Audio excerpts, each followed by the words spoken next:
Welcome, everyone, to Supporting the Wellness of Law Enforcement Staff After a Critical Incident Facilitator Training. My name is Jeff Smith. I'm a senior advisor with CNA, working on this program with Valor.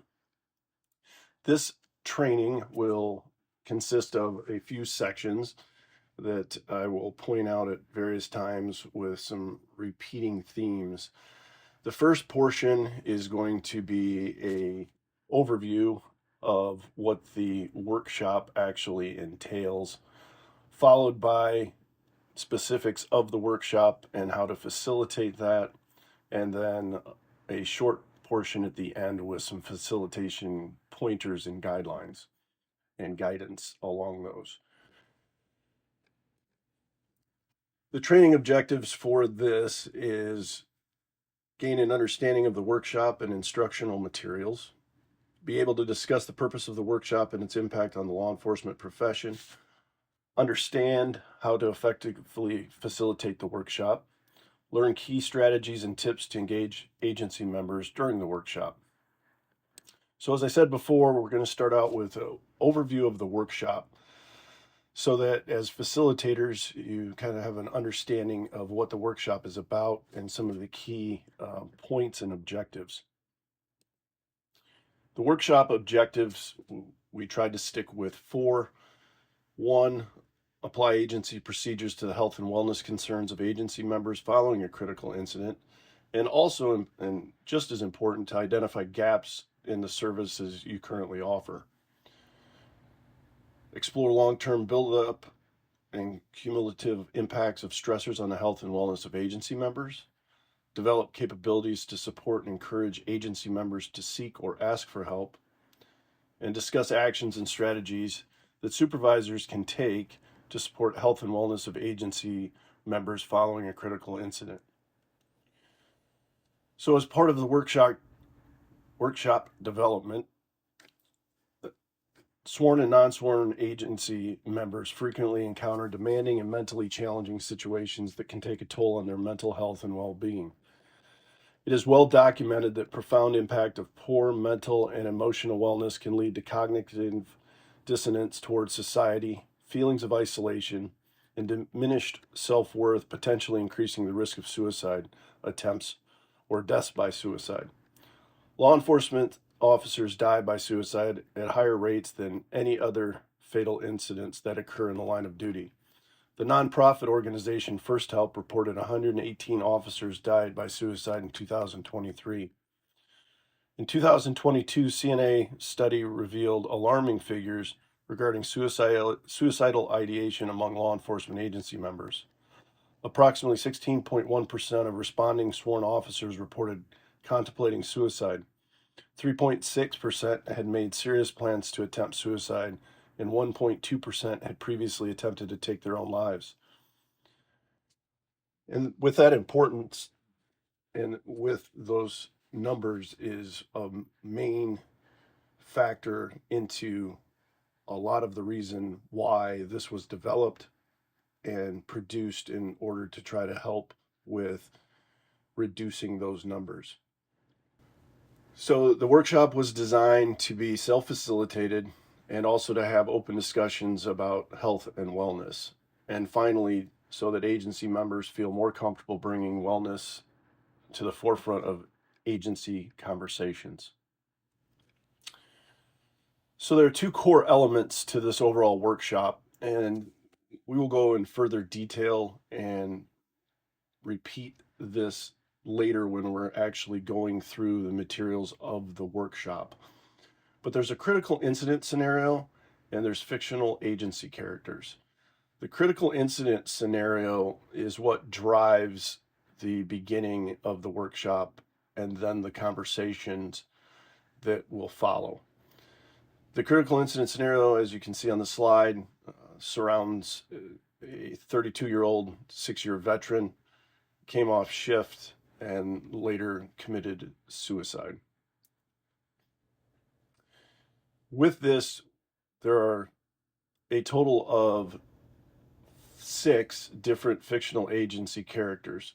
On the screen, you'll see 5 with different types of situations. The first one that says Dispatcher Miller can also be changed to Officer Miller. So that is where we get the sixth example of an agency character. But the different examples are as follows: alcohol abuse with a DUI, infidelity, anger, excessive force complaint, financial issues, accusations of theft, fighting, disengagement, irritability and health, excessive work, lack of sleep, poor work. Those will guide the conversations and the pieces of the entire workshop, which in the following slide will show the different formats and modules of the overall workshop. So in the beginning, during the introduction, we call it framing the workshop, which explains the overall goals of the workshop and the different conversations that will take place. And then the actual workshop itself is broken down into 3 modules. Module 1, health and wellness following a critical incident. Module 2, suitability rounds. Module 3, synthesis and reflection. And again, these will make more sense as we actually go through the actual workshop and the slides that are included. As part of the workshop materials, agencies will want to make sure that they have read through the facilitation guide and disseminated that for the lead facilitator and the facilitators that will be doing the group breakout sessions. You will also want to read through the scenario, the fictional characters, and choose who or which characters or how many you would like to use for the scenario. There's a slide deck that is also included that will be used for the workshop, and you will want to compile a list of your agency's wellness programs, services, and initiatives that are available to agency members. There are also a couple of worksheets that go along with the workshop and those different modules that I previously discussed. So for the facilitation, there are basically 2 types of facilitators. There's the lead facilitator, and then there's the breakout group facilitators.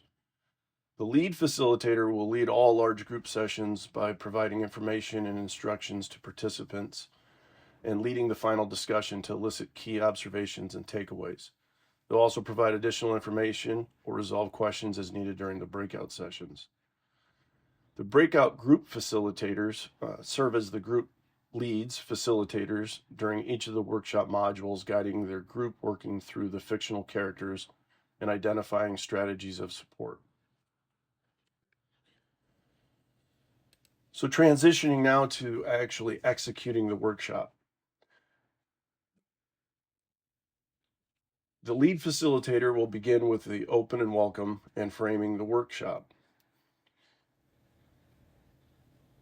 It should be noted that the following slides that will be shown are actual slides for the workshop that are included in the slide deck, and many are referenced in the facilitation guide that will accompany all of this information.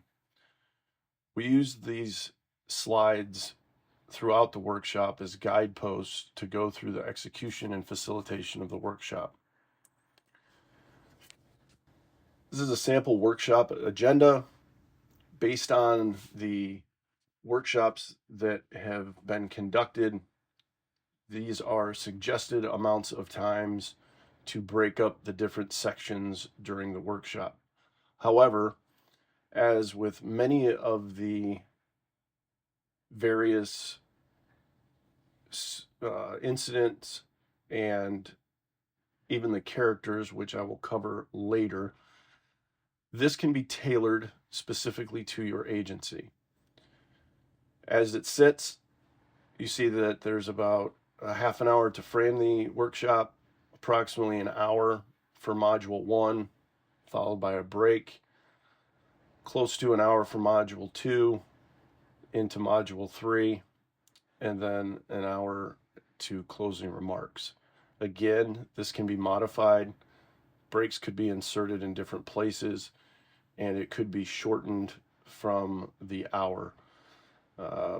As you run through it with your agency or as you are prepping, you may decide that you may want to go a little bit longer or a little bit shorter with those times. But again, this is a sample workshop agenda for you to consider. Now, I know that I covered the significance earlier when we were covering the facilitator training portion of this, specifically for the facilitators. But as I said before, serves as guideposts for the facilitation during the actual workshop. The significance is important to help explain the why and encourage the engagement with the groups and the personnel in attendance. I will not repeat these over in this portion since I covered it before, but this information was already discussed and explains those same numbers and percentages that I covered earlier. The workshop objectives, you will cover those so that everybody understands. It apply agency procedures, health and wellness concerns of agencies, explore long-term buildup and cumulative impacts. Again, covered earlier, but it is important to cover during the workshop with the groups so that they understand.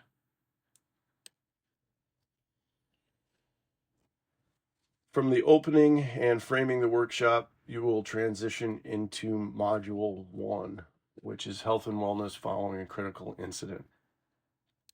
Some things to keep in mind. The idea is to foster and maintain a collaborative, respectful atmosphere. Different observations, opinions, and perspectives are encouraged. No fault, not for attribution discussions. Speak from your perspective. Varying viewpoints, even disagreements are expected, but respect the observations and opinions of others. Decisions are not precedent setting and may not reflect your organization's final position on a given issue. Keep the workshop objectives in mind throughout the discussion. Treat the incident and character descriptions as real, plausible events. Opportunity to present, discuss, and evaluate multiple options and possible solution to support the health and wellness of agency members following a critical incident. Be aware that this workshop addresses the use of wellness services, and be aware that this might be unsettling and bring up emotional reactions. Before we get started, take a break when you need. Silence and non-responses is okay. Resources, agency provided health and wellness resource list, National Alliance on Mental Illness. Stress to everyone that if anyone finds themselves having an emotional reaction during the workshop, there are services available.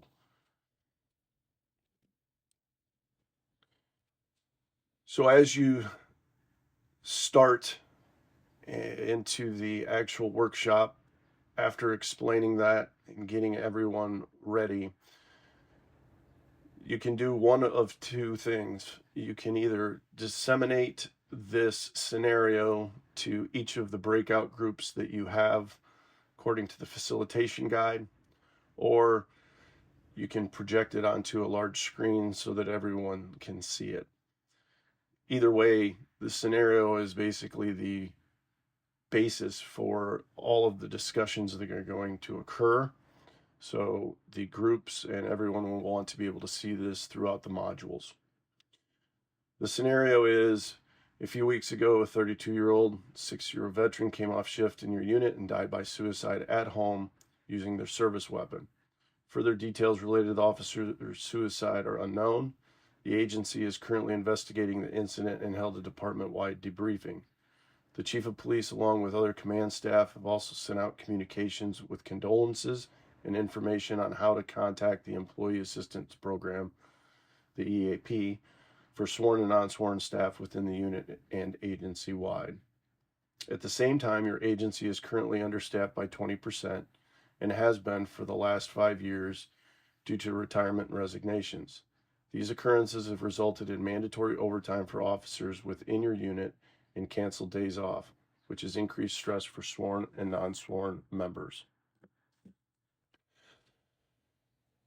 So after that has been read and the groups have a hard copy of that description of the incident, or it is at least projected so that everyone can see it, you'll dive into Module 1, the health and wellness following a critical incident. The session objectives discuss the scenario and how your assigned character, who is a sworn or non-sworn member in your unit, is dealing with and responding to the critical incident in the days and weeks after the incident, weeks to months after the incident, months to year after the event. Review each time phase independently and complete the accompanying worksheet, which we'll cover that in a second. And then the outputs, a prioritized list up to 5 actions and strategies that will help address the health and well-being of sworn and non-sworn members, to be discussed in the subsequent suitability testing module. A few things to consider. With these groups that you have broken out and assigned with a group facilitator, again, it can be tailored to your agency. We have it set up with a suggested 3 separate groups. You can either assign those employees, personnel, to each one of those groups, or you can let them choose their own group, but you'll want to try to have as equal numbers as possible. As they're in those groups and they start with Module 1, and they are going to begin this worksheet that we will cover next, the breakout group facilitators will want to choose someone from each one of their groups to be a scribe who will be responsible for completing the worksheets. I found that you can either ask someone to be a scribe, or you can use it more as a discussion point. Typically, the person who has the best handwriting ends up being either chosen as the scribe or will volunteer to be the scribe. Although everyone will have a copy of the worksheet, you'll want to make sure that the scribe is taking the notes on their worksheet so that they can take it with them when we move into the other modules. After that is figured out and you have your scribe assigned, ask one of the group participants to read the scenario out loud again to the group so that everyone is very clear on the scenario and the incident. Encourage participants to identify any concerning behaviors they might expect to see from the agency members under their supervision. After they've done that, introduce the fictional character, handing out the first description, which is the days after the critical incident. Again, ask someone to read that card out loud to the group. You will then complete worksheet 1 with the group noting signs of concern, steps or actions they can take, and processes or procedures they would follow on worksheet 1. You will then repeat with a card for weeks after the incident and finally months after. You will then conclude the module by having the group identify up to 5 actions or strategies they would take with the scribe, writing them on worksheet number 2. Choose who will be on the home team and who will be a away team for module 2. A good idea is to assign the scribe to the away team and a volunteer. I will cover all of that again as we go through these worksheets. So worksheet 1, which I just spoke about, is broken up, as you can see, with the progression of time with days, weeks, and months. And then there's 2 separate sections for concerns, and then actions and strategies to address concerns. So as you are breaking out each one of those cards with the specifics, whether it's the days, the weeks, or the months, and we will start with days, the group will discuss the concerns they have. The scribe should write down on their worksheet what concerns the group comes up with. And then a discussion will occur amongst the group what actions and strategies to address those concerns they think they should take to help out that individual character. Again, the scribe will note those in this section of worksheet 1. And then that will repeat through each one of these sections for days, weeks, and months, with the scribe writing down the concerns and the actions and strategies from the group. One thing for the group facilitator to keep in mind, based on your agenda that you have come up with for each one of these modules, is approximately how much time you have for each one of these sections. As an example, if you have an hour for module 1, then you will want to make sure that you try to stick with approximately 20 minutes for days, 20 minutes for weeks, and 20 minutes for months, so that you can cover the information within that amount of time. Worksheet 2 is the worksheet that is going to help with moving through module 2 and eventually module 3. So when everyone is finished up, and I will back up 1 second, when everyone is finished up with worksheet 1 in their group, but prior to the break and if there is a break built into your agenda, but prior to going into module 2, the group will want to have a discussion on what they feel like their top 5 strategies from worksheet 1 were. So they will look over what they have written down and then basically vote or discuss what top 5 things they feel worked the best or the best strategies that they had. And the scribe will write these on worksheet 2 in this area that you can see is outlined with orange. And that is as far as you will go for module 1. But you will want to have this completed and ready to go for module 2.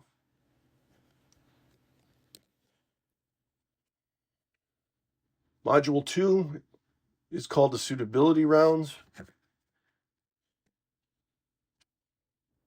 The session objectives are: discuss and assess how relevant the away team strategy fit the home team's character and what modifications might improve the strategy's alignment to the character, if not initially a good fit. They will vote on the relevance of the strategy to the alternative character, not a fit, partial fit, or an excellent fit. As needed, discuss differences of opinion and identify potential additional modifications to the strategies. And the outputs: information on which strategies were judged to be more relevant and useful to all character descriptions. Possible modifications to strategies that would make them more relevant and useful to a wider range of agency members in the unit, or support for the unit as a whole. So earlier I mentioned that the terms an away team and a home team.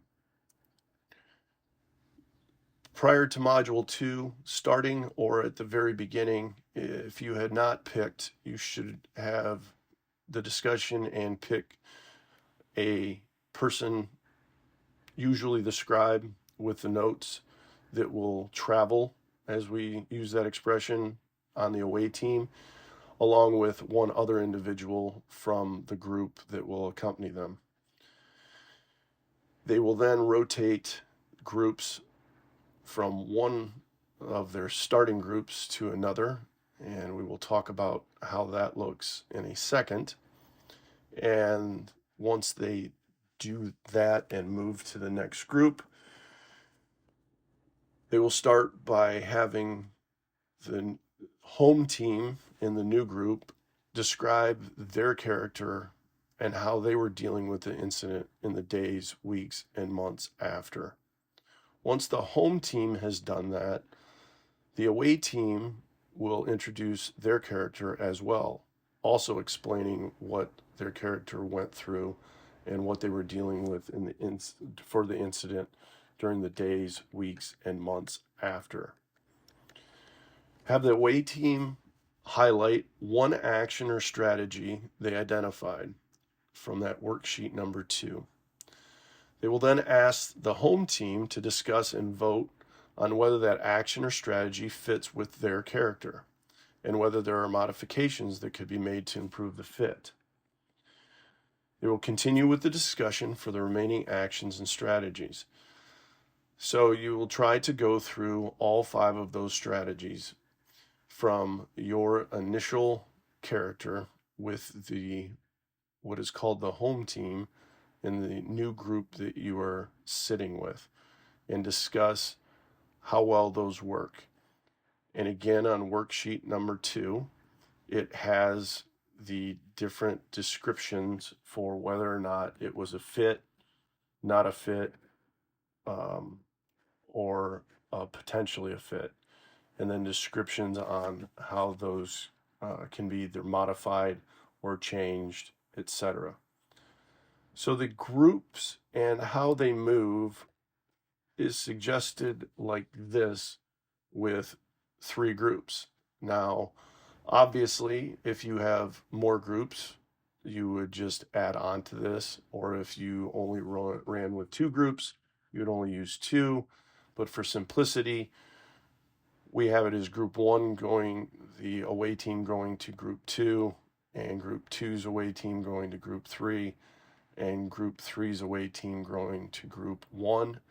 And then that will continue for all 3 groups until the away teams are back at their original groups. Again, to go over that worksheet 2 that I discussed, because the left side of this would have been the strategies that you would have written down with your original group prior to Module 2. When you're in Module 2 and you're on your travel with your different groups, you will go through and cover each one of these. What the suitability with a character, not a fit, partial fit, etc. And then the modifications that could be made. So as an example, if it's not a fit, there may not be any modifications that you could make to make that strategy work for that new character. If it's a partial fit, maybe then you can write down the modifications or what you would change that would make it an excellent fit. And then the final box that you have is the excellent fit. If that strategy that worked for your original character description now works with the new character description of the group that you are with and their new character that you have been introduced to, you would check excellent fit. As groups run through these, a lot of times, even with excellent fit, they will still sometimes put some modifications based off of discussions that they have had. Module 3, Synthesis and Reflection. Session objectives provide an opportunity for participants to reflect more broadly on what they learned from the suitability rounds and the overall workshop, discuss how actions and strategies that are applicable across multiple agency members could be implemented by the agency to improve health and wellness services, actions and strategies that would have the broadest impact across the widest set of agency members, additional insight and details on strategies to support agency members dealing with a critical incident, behaviors that require a more customized approach, examples, those behaviors that cannot be addressed using the actions and strategies with the broadest impact, steps for the agency to take to implement identified actions and strategies. So as you begin this Module 3, ask one scribe from the groups to be responsible for what is worksheet number 3. Ideally, you can have worksheet 3 pulled up onto a projection screen where the scribe can type on the computer as the discussions are occurring so that everyone can see. Other suggestions are having large easel-like notepad whiteboards similar to that the scribe can write on. But the idea is as you work through worksheet number 3 that everyone can see it as you're having these real-time conversations. The lead facilitator will then choose one group to start by briefly describing their character, how that character was dealing with the incident days, weeks, and months after, and then share one action or strategy they identified that was a good fit with another character. Once they've done that, ask the entire group whether this action or strategy is currently being done within the agency. Ask how it could be improved, and what are the barriers or challenges to implementation. After you've done that with one of the strategies, continue with another group and pick a different strategy, and continue on until all the actions and strategies have been discussed. If time, conclude with a general discussion on which actions or strategies may be the most beneficial to mitigate long-term buildup of stressors over time, and proactive actions or strategies to support agency members from the negative impacts of stress before the critical incident occurs.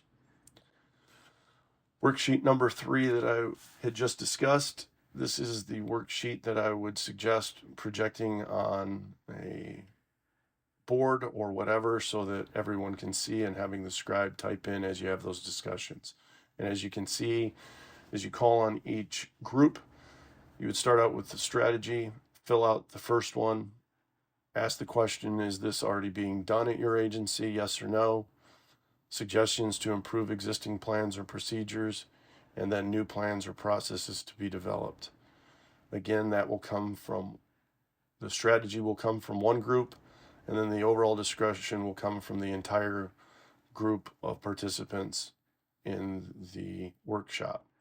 And you will continue that through the 3 groups, and then continue on with your strategy number 4 and 5, however you see fit. So just a little bit on some facilitation guidance. 1, foster and maintain a collaborative and respectful atmosphere. Speak from your perspective. Keep the workshop objectives in mind throughout the discussions. Be aware that this workshop addresses the use of wellness services. And just a couple of things for a couple of different types of participants. And again, in your facilitation guide, there are many probing questions for situations that during the modules or the group work where perhaps people might not be communicating that well or hesitant. So make sure that you review that thoroughly. But some just overall guidance on a couple of participants, or the types of participants that tend to pop up the most frequently. For the participant who talks too much, good example is, good point, Kenneth. Now let's take his point and come up with additional examples to try to facilitate others to speak up. For the participant who will not talk, something like, for this discussion, get out of your notebooks, your worksheets, and write your answers to the question up on the slide so that they can then maybe repeat that to the group. The participant who has a hostile attitude, just thank you for bringing that up. I would love to continue this discussion during the next break. And the participant who offers unclear or hesitant comments, something along the lines, just so that we fully understand your point, can you share an experience you may have had? And then you can continue on with the discussions. Again, in your facilitation guide, all of the probing type questions and guidance is included in much more detail and should be reviewed prior to conducting the actual workshop. And that also includes the slides for the workshop as guideposts. Thank you for participating in the facilitator training, and good luck with your workshop.